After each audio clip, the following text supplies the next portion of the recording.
అందరికీ నమస్కారం. సితార్ ఎంటర్టైన్మెంట్స్ మన డాకు మహారాజ్ యొక్క విజయోత్సవ సభకు సెలబ్రేషన్స్కి పిచ్చేసిన పాత్రికేయ సోదరులందరికీ, ప్రింట్ అండ్ ఎలక్ట్రానిక్ మీడియా వారికి నా హృదయపూర్వక కళాభివందనాలు తెలియజేసుకుంటున్నాను. అందరూ వాళ్ళ అనుభవాలు చెప్పారు. ఈ సినిమా మొదట కొబ్బరికాయ గుట్టిన దగ్గర నుంచి కూడా జరిగిన వింతల గురించి. నేను ఎప్పుడు నమ్మేది ఒక దైవాన్ని నమ్ముతాను, అది కూడా మనకి తోడవ్వాలి ఇప్పుడని. ఆ దైవం కనిపించిన దైవం అది వేరే వేరే రూపాల్లో ఉండొచ్చు. ఒక్కొక్కడు ఒక్కొక్క దేవుడిని ఆరాధిస్తారు. శివుడు కావచ్చు, వెంకటేశ్వర స్వామి కావచ్చు, విష్ణువు కావచ్చు, లేకపోతే రకరకాల వాళ్ళ ఎలువెలుపులు. అలాగే తల్లిదండ్రులు, నా తల్లిదండ్రులు వాళ్ళ యొక్క ఆశీర్వాదం, అలాగే కళాంబ తల్లి యొక్క ఆశీర్వాదం, ఇవన్నీ కలగలిపితే ఒక డాకు మహారాజ్. ముఖ్యంగా ఎన్నో సినిమాలు చేశాను. సరే, దాంట్లో వరుసగా ఇది 4వ సినిమా విజయం సాధించింది. మొదటి సినిమా ఏమో ఒక పరీక్ష, అఖండ చేసేటప్పుడు అదేమో కరెక్ట్గా కోవిడ్ రావడం.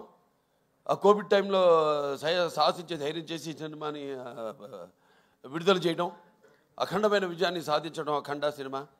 దాంతో అది సాధించడమే విజయం కాకుండా ఎన్నో ఇంకా ముందు తర్వాత ఎంతోమంది ధైర్యం చేసి సాహసించి వస్తారు, జనం చూస్తారు అన్న ఒక ధైర్యంతో వాళ్ళ సినిమాలన్నీ ఆ తర్వాత తెలుగే కాకుండా అన్ని భాషల సినిమాలు కూడా వాళ్ళ సినిమాలను ధైర్యంగా విడుదల చేయడం జరిగింది. ప్రతిదీ ఒక ఛాలెంజ్. అయిపోయింది అఖండ, నెక్స్ట్ ఏమిటి అన్నప్పుడు ఒక వీరసింహారెడ్డి, అదైన తర్వాత సరే అది కూడా అయిపోయింది. అంటే ప్రతిదీ ఒక ఛాలెంజ్. అంటే పీక్స్కి వెళ్ళినప్పుడు ఎప్పుడు ఒక ఛాలెంజ్. నేను ఎప్పుడు అది ఛాలెంజ్గా తీసుకోను. ఎందుకంటే నాకు ప్రేక్షక దేవుళ్ళు వాళ్ళు ఇస్తున్న ప్రోత్సాహం అయితే లేకపోతే వాళ్ళకేం కావాలి. ఎందుకంటే మేము ఎప్పుడు ఎవ్రీడే కన్జ్యూమబుల్ కమోడిటీ, అంటే నిత్యావసర వస్తువులు. సో మనం ముందే గ్రహించాలి. ఇప్పుడు వాళ్ళు ముందే ఏం కావాలి, అది ఒక ఫుడ్ విషయంలో కావచ్చు, లేకపోతే రకరకాల ఏమేమైతే ఉన్నాయో వాటిల్లో వాళ్ళు సర్వే చేసి, సో దాని తర్వాత వాటిని మార్కెట్లోకి తీసుకురావడం, ప్రమోట్ చేయడం. దాని తర్వాత అలాగే ఈ సినిమా కూడా, ఎందుకంటే ఈ సినిమా అనేది మనిషి ఒక ఈ దినచర్యల్లో అంటే సతమవుతూ అన్న పానీయాలు అనే అవసరాలతో పాటు ఈ సినిమాను కూడా ఎంచుకున్నాడు. కాబట్టి ఆ సినిమా ఎలా ఉండాలి, ప్రేక్షకులు ఎటువంటి సినిమాని మనం అందించాలి అన్నది ఆలోచించుకోవలసిన విషయం. ఇండస్ట్రీలో నిర్మాతలు అయితేనేమి, దర్శకులు అయితేనేమి, లేకపోతే మా నటీనటులు అయితేనేమి. అటువంటిది దాని తర్వాత ఒక నేలకొండ భగవంత్ కేసరి అదయింది. దాని తర్వాత ఏమిటి అన్నది స్టార్ట్ అయినప్పుడు ఈ డాకు మహారాజ్ సినిమా అంటే కథ నీటి గురించి. అది చాలా చిన్న సమస్య కావచ్చు ఇప్పుడు మనం అనుకోవడానికి, కానీ సినిమా ద్వారా దాన్ని ప్రజలు అది ముందు భవిష్యత్తులో ఎలా ఈ నీటి కోసమే ప్రజలు కొట్టుకు చేస్తారు అన్నది వాళ్ళ అవగాహన రేకెత్తించిన సినిమా మన డాకు మహారాజ్. టైటిల్ దగ్గర నుంచి కూడా ఒక ఛాలెంజ్, ఏం టైటిల్ పెట్టాలి సినిమాకి. అంశం ఎంచుకున్నప్పుడు ఈ ఒక నీటి సమస్యలు ఎంచుకున్నప్పుడు ఎన్నో సామాజిక మెసేజెస్, అంటే ప్రజలకి సినిమా కేవలం వినోదం కాదు, వాళ్ళ ఒక ఆలోచన రేకెత్తించాలి అన్నది నా నాన్నగారి నుంచి కూడా నాకు వరకు అది వస్తున్న ఒక పరంపర. దాన్ని ఎలా మనం ఈ సినిమాలో దాని గురించి ఇవ్వాలి. నేను ఒక రాయలసీమ అంటే తక్కువ వర్షపాతం ఉన్న ప్రాంతం, దేశంలోనే 2 అతి తక్కువ వర్షపాతం ఉన్న ప్రాంతం. ఆ జిల్లాలో హిందూపురం ఎమ్మెల్యే నేను. ఆ ప్రాంతం యొక్క నీటి సమస్య అంతా తెలుసు. నాన్నగారి ఒక మానసిక పుత్రికలు, ఈ తెలుగు గంగ అయితేనేమి, హెచ్ఎన్ఎస్ఎస్ అయితేనేమి, లేకపోతే గాలేరు నగరి అయితేనేమి, ఇవన్నీ అయిన తర్వాత ఎలా మళ్ళీ మనం పూర్తి చేసాం. తెలుగుదేశం అధికారంలో ఉన్నప్పుడు ఎలా, నేను ఎమ్మెల్యేగా ఉన్నప్పుడు అంతా రాసి పెట్టింది. నేను ఇప్పుడు ఎలాగైతే అన్నారు ఫస్ట్ టైం యమన్ బుక్ చేయడానికి ఆవిడ షిర్డీలో ఉంది, ఎవరు మన శ్రద్ధా శ్రీనాథ్, అలాగే ఈవిడేమో తిరుపతిలో ఉంది ప్రజ్ఞా జైస్వాల్. అలాగే ఈ నీటి సమస్య కరెక్ట్గా నేను ఎమ్మెల్యే అయినప్పుడే అది పూర్తి కావడం, నేను నా హిందూపురానికి నేను నీళ్లు ఇవ్వగలగడం. సో ఇదంతా అదంతా కాకతాళీయంగా యాదృచ్ఛికంగా జరిగింది. ఇప్పుడు ఆ నీటి సమస్య గురించి సినిమా తీయాలి అనే ఒక ఆలోచన వచ్చింది. దాన్ని ఎలా ప్రజెంట్ చేయాలి మనం అనుకున్నప్పుడు రాజస్థాన్ ఎక్కడైతే ఏముంది, ఇక్కడ మన తెలుగు వాళ్ళు గొప్పతనం చాటుకుంటూ అక్కడ రాజస్థాన్లో కూడా మళ్ళీ మనం వాళ్ళు దుక్కు దున్ని నీరు పోసి నారు పెట్టి అలాగే కోత కోసి ఎలా చేయగలుగుతాం, అక్కడ కూడా మన ఒక ఇంజనీర్, ఒక సామాన్య ఇంజనీర్, ఒక తెలుగువాడు వెళ్ళి ఎలా చేయగలుగుతాడు. చేసాం మనం ఇక్కడ సృష్టికి ప్రతి సృష్టి చేసాం. ఎలాగైతే మన రాయలసీమ గురించి చెప్పాను, మన ఇది అవిభక్త ఆంధ్ర రాష్ట్రానికి 6 ముఖ్యమంత్రులు ఇచ్చింది రాయలసీమ అని. సో అది పెట్టుకుని మైండ్లో సమస్య చిన్నదే కావచ్చు, కానీ రాష్ట్రాలు వాళ్ళ నీళ్ళ కోసం కొట్టుకుంటున్నాయి. సరే, ఆ నేపథ్యంలో ఆ సినిమాని తీసుకోవడం, సెలెక్ట్ చేయడం, దాంట్లో పాత్రని ఎలా దాన్ని ఒక ఇంజనీర్ డాకుగా మారడం, అలా దాంతో మొదలయ్యాక సరే మీకు సినిమా గురించి ఈరోజు ఆ సినిమాని అఖండమైన విజయాన్ని మాకు అందించి ఇవాళ మా వెన్ను తట్టి ఇంకా మాకు ఎవరైతే మేము ఆకలితో ఉన్నామో ఒక సినిమా చేసి దాని ఒక ఫలితం కోసం రెయిన్బోర్డ్ కష్టపడి ఎలా ఉంటుంది ఆ సినిమా, దాని ఫలితం ఎలా ఉండబోతుంది అని ఎదురు చూస్తున్నామో, అటువంటి తరుణంలో ఇటువంటి అఖండమైన విజయాన్ని మాకు అందించినందుకు తెలుగు ప్రేక్షకులందరికీ నా హృదయపూర్వక కృతజ్ఞతాభివందనాలు తెలియజేసుకుంటున్నాను. ఇంకా ముఖ్యంగా ఈ సినిమాలో ముందు మా దర్శకుల గురించి చెప్పాలి, బాబీ గారి గురించి. అంటే ముత్యాలు ఎలా ఏటమూలుగా జారితే ఎంత అందంగా ఉంటాయి కనపడడానికి, అలా ఎంతో అందంగా ప్రతి నటుడి దగ్గర నుంచి కూడా హావభావాలను రాబట్టుకోగలిగాడు మా దర్శకుడు బాబీ. అలాగే బాబీ ఎలాంటి ఒక ప్రియుడిని ప్రేమించినట్టు నన్ను ప్రేమించేసి ఏది వదలకుండా ఎంతో సున్నితంగా ఎంతో నాలో అయిన నట విశ్వరూపాన్ని ఆవిష్కరింపజేసిన బాబీకి నా హృదయపూర్వక కృతజ్ఞతలు తెలియజేసుకుంటున్నాను. ఒక నమ్మకం, ఏదైనా ఒక నమ్మకం ఉంటాను. అంటే ఆయన చూడడానికి ఎంత స్టైలిష్గా ఉంటాడు ఆయన, అలాగే ఫస్ట్ హాఫ్లో కూడా నన్ను అంత స్టైలిష్గా చూపించాడు ఆయన బ్రహ్మాండంగా. ఇక ప్రతి చాలా ఎన్నో విషయాలు డిస్కస్ చేసి సినిమాలో మేము అనుకున్నవి తీసినవి కూడా కొన్ని ఉన్నాయి ఇంకా. కానీ సినిమా నిడువును పెట్టి ఎంత ఉండాలి సినిమా అంతే. ఒక చిన్న పాయింట్ నాకు ఇప్పుడు అంటుంటారు, సినిమాని ప్రేమించకూడదు, మనం సినిమా తీయాలి అంతే. ప్రేమించామంటే ఇక మన కంట్రోల్లో ఉండదు సినిమా అన్నది, వెళ్ళిపోతుంది. 3 గంటలు కూడా దాటుతుంది సినిమా. అలా కాదు, చెప్పేదైతే చిన్న పాయింట్ మంచి సన్నివేశాలతో క్లుప్తంగా ఇవ్వగలిగితే అది డెఫినెట్గా సక్సెస్ అవుతుంది ఆ సినిమా అన్నది.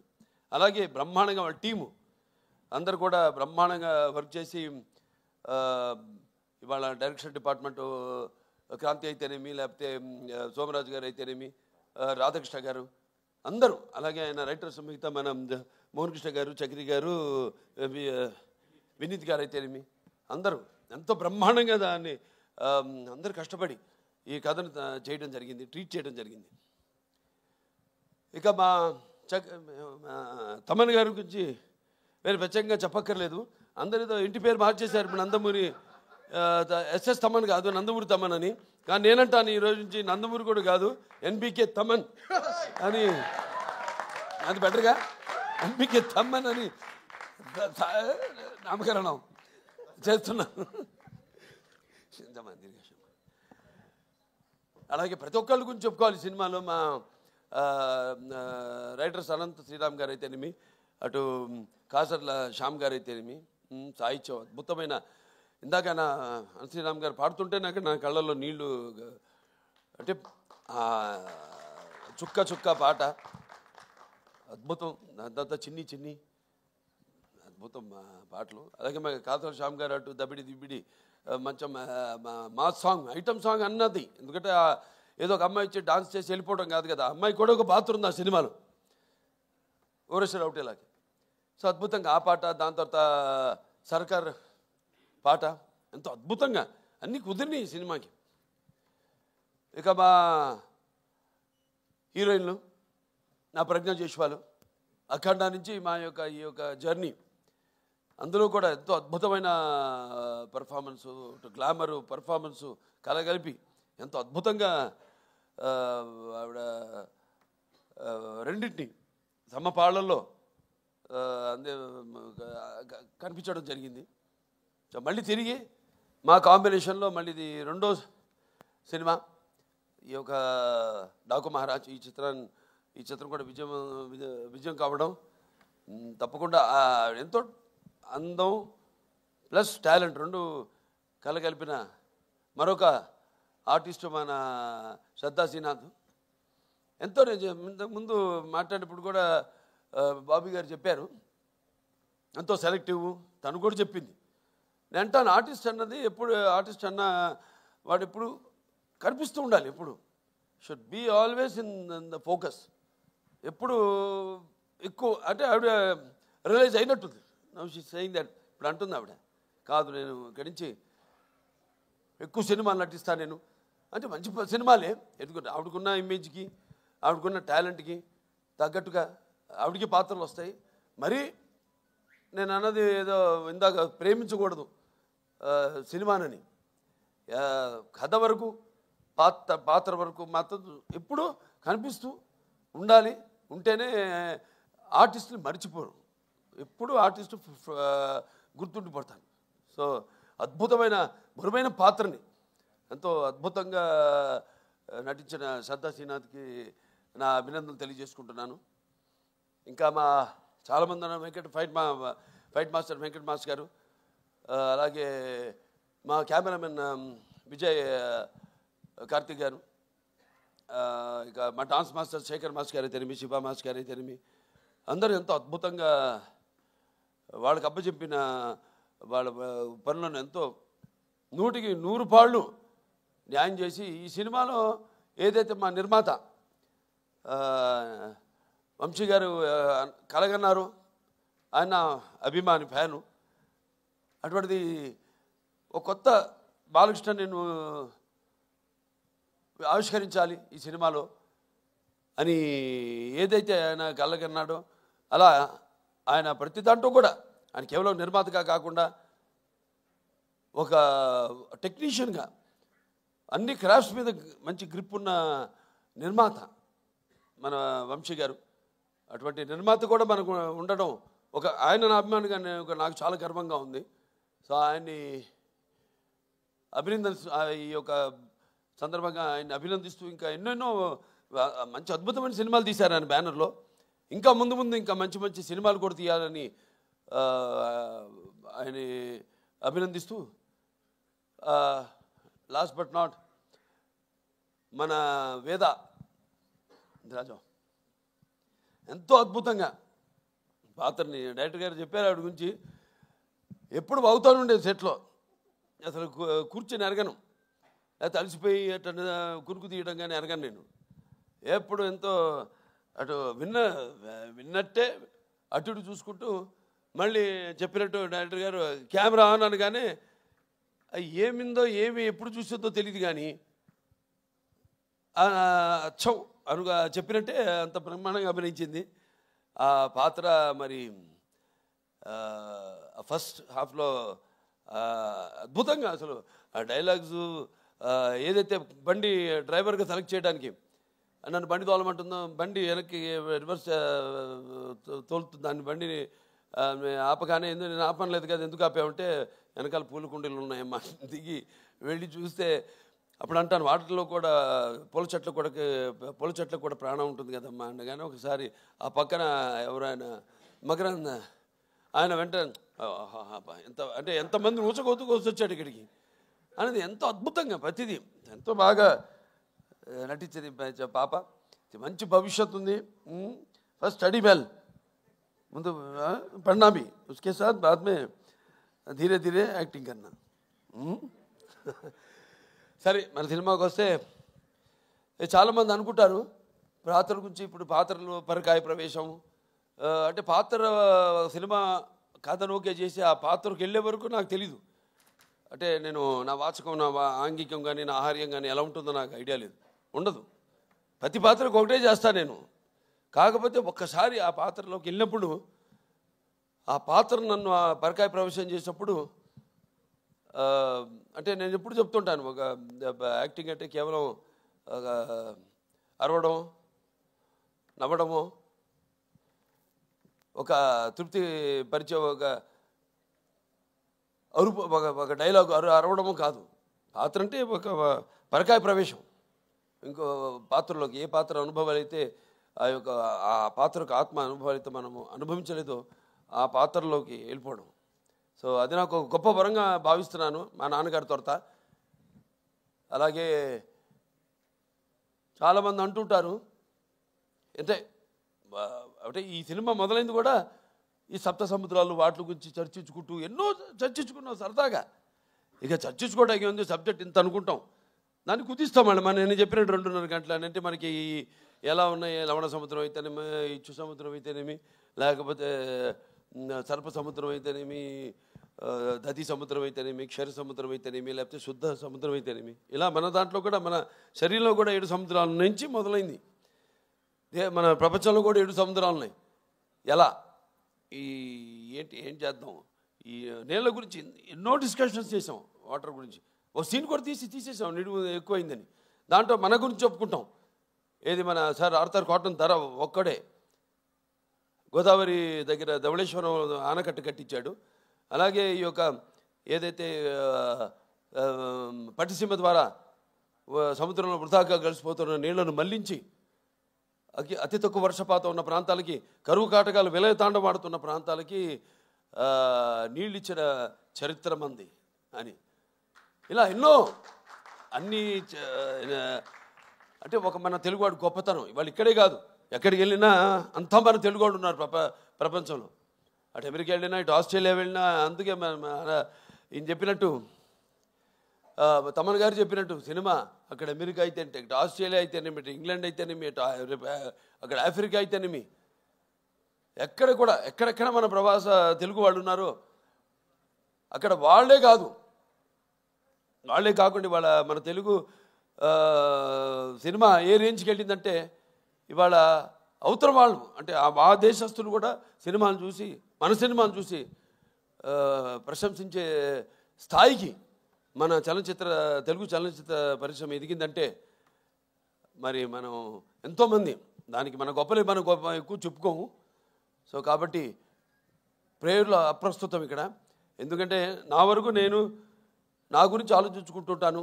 నా వరకు నేను ఎంత బాగుండాలి అంత అన్నది ఒక స్వార్థం అయితే తమ్మన్ గారు చెప్పారు చాలా వివరంగా. ఇవాళ ప్రపంచం ఎలా ఉందో, ఎంత గుర్తుంచుకుపోతుంటో అంత క్లిష్టంగా తయారవుతుంది ఈ ప్రపంచం. ఇవాళ నీళ్ళ గురించి తీసామంటే నీళ్ళే ఇవాళ అక్కడ చైనా అయితేనేమి, గాజెస్ అయితేనేమి, లేకపోతే ఇవాళ బ్రహ్మపుత్రం మీద రేపు ఆనకట్ట కట్టాలి వాళ్ళు అనుకోవడం అయితేనేమి, రేపు అబ్దుల్ కలాం గారు చెప్పినట్టు ముందు జరగబోయేది వెపన్స్తో కాదు యుద్ధాలు, వాటర్ వార్స్ జరుగుతాయని ఆయన యుఎన్ఓలో ఆయన ప్రసంగంలో చెప్పడం జరిగింది అబ్దుల్ కలాం గారు. అలా ఎన్నో చూసుకుంటే నా వరకు నా రికార్డ్స్ అన్నీ అన్స్టాపబుల్, నా కలెక్షన్స్ అన్నీ అన్స్టాపబుల్, నా అవార్డ్స్ అన్నీ అన్స్టాపబుల్, నా రివార్డ్స్ అన్నీ అన్స్టాపబుల్. వీళ్ళకి ముఖ్యంగా నా తెలుగు ప్రజానికానికి అలాగే నా అభిమానులందరూ కూడా నా కృతజ్ఞతలు తెలియజేసుకుంటున్నాను. ఎందుకంటే మనం ఇచ్చిన దాన్ని ఆదరించి కొత్తదనాన్ని ఎప్పుడు ఆస్వాదిస్తారు మన తెలుగు వాళ్ళు అన్నదానికి ఒక నిదర్శనం.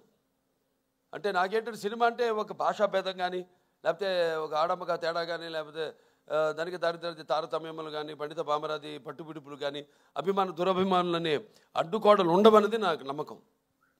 అటువంటిది మంచి సినిమాని ఈరోజు ఈ ఒక మన ఈ డాకు మహారాజ్ని అందరూ ప్రేక్షకులందరూ ఆదరించారంటే మరి మన వాళ్ళ తత్వం, వాళ్ళ నేచర్ ఏంటో అంటే ఒకసారి నేను అన్నట్టు మంచి తీస్తే ఏదైనా వాళ్ళు స్వీకరిస్తారు, బ్రహ్మరథం పడతారు అన్న దానికి ఇవాళ ఈ డాకు మహారాజ్ సక్సెస్ ఒక పెద్ద ఉదాహరణ. సో వాళ్ళందరూ కూడా నా తెలుగు ప్రేక్షక దేవుళ్లకు అభిమానులకు అందరికీ నా కృతజ్ఞతలు తెలియజేసుకుంటూ, అలాగే ఈ సినిమా ఒక సక్సెస్ ఫంక్షన్ అనంతపూర్లో చేద్దామని అనుకున్నప్పుడు ఆ క్రితం ముందు రోజు ఒక అనుకోని సంఘటన జరగడం, దాంతో మళ్ళీ దాన్ని క్యాన్సిల్ చేయడం, ఎంతో వ్యయప్రయాసాలు కూర్చి అభిమానులు అక్కడ మా టీంని స్వాగతం పలకడానికి ఎన్నో ఏర్పాట్లు చేసుకున్నారు వాళ్ళంతా. అటువంటిది క్యాన్సిల్ అయింది, వెళ్ళలేకపోయాం. రేపు 22 వచ్చే 22 అంటే బుధవారం అక్కడ అనంతపూర్ వాళ్ళ సమక్షంలోనే అనంతపూర్ అభిమానులు అక్కడ మా ప్రజల యొక్క సమక్షంలో రేపు ఈ యొక్క డాకు మహారాజ్ యొక్క విజయోత్సవ పండుగను అక్కడ జరుపుకోబోతున్నాం అని చెప్పుకోవడానికి ఎంతో సంతోషంగా ఉంది. సో చాలా మరొకసారి అందరికీ నా ధన్యవాదాలు తెలియజేసుకుంటున్నాను. ఇక ముఖ్యంగా పాత్రికేయ సోదరులందరికీ, ప్రింట్ అండ్ ఎలక్ట్రానిక్ మీడియా వారందరూ కూడా ఒక మంచి సినిమాని ఇచ్చినందుకు మంచి రివ్యూస్ ఇచ్చి దాన్ని ప్రచారకర్తలుగా ఇప్పుడు ఏదైనా ఉంటుంది, ఒక ప్రభుత్వం ఒకటి అనుకుంటే దాన్ని మరి ప్రజల్లోకి తీసుకెళ్లేది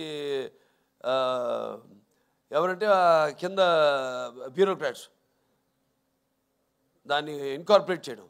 అటువంటిది మంచి సినిమానికి మంచి రివ్యూస్ ఇచ్చి ప్రజల్లోకి తీసుకెళ్ళిన నా పాత్రికేయ సోదరులందరూ కూడా నా కృతజ్ఞతలు చేసుకుంటూ మరొకసారి అందరికీ టీం అంటే కార్ డ్రైవర్ నుంచి కూడా ప్రొడక్షన్ బాయ్ వరకు మాకు వంటలు వండి పెట్టిన వంటవాడి దగ్గర నుంచి కూడా ప్రతి ఒక్కరికి పేరు పేరున నా కృతజ్ఞతలు తెలియజేసుకుంటూ నేను సెలవు తీసుకుంటున్నాను. థ్యాంక్ యూ బాలకృష్ణ గారు. అండ్ ఇప్పుడు బాలయ్య యువసేన